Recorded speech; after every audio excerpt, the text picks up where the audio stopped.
This is Colonel John Conrad.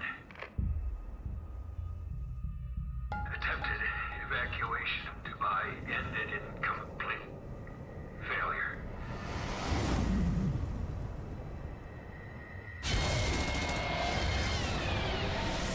Death toll, too many. The game Spec Ops: The Line is developed by Jaeger Development and got published by 2K Games.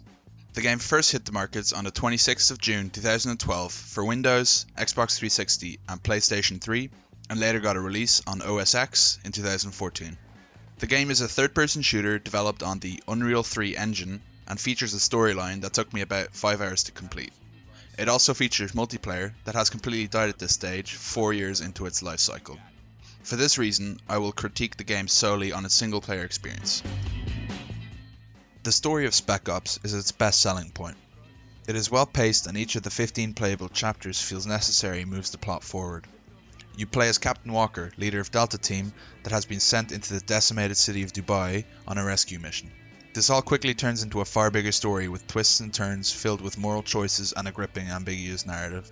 My one gripe with the story would have to be that the moral choices seem to have no in-game impact and none of the choices could be considered good. Even though this is part of the game's depressing atmosphere, I still would have liked to have more control over Captain Walker's actions.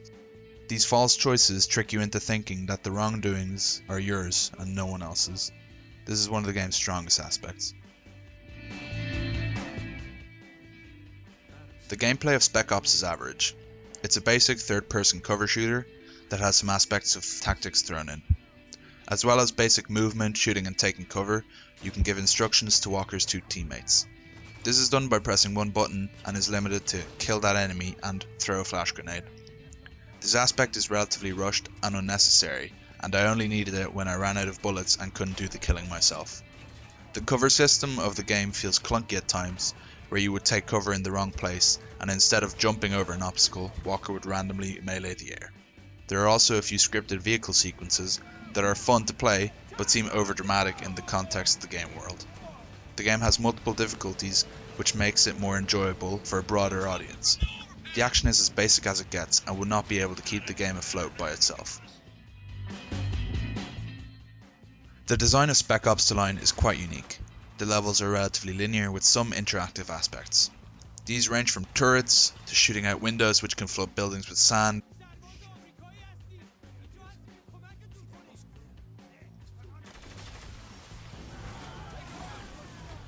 or let snipers plummet to their death. The enemies aren't very diverse. You do end up facing different types of them, but you don't really require to interact with them in different ways. You just take longer to kill them from behind the cover you've been hugging for the last 2 minutes. The art style of the game goes for a realistic look, and it does pull it off most of the time.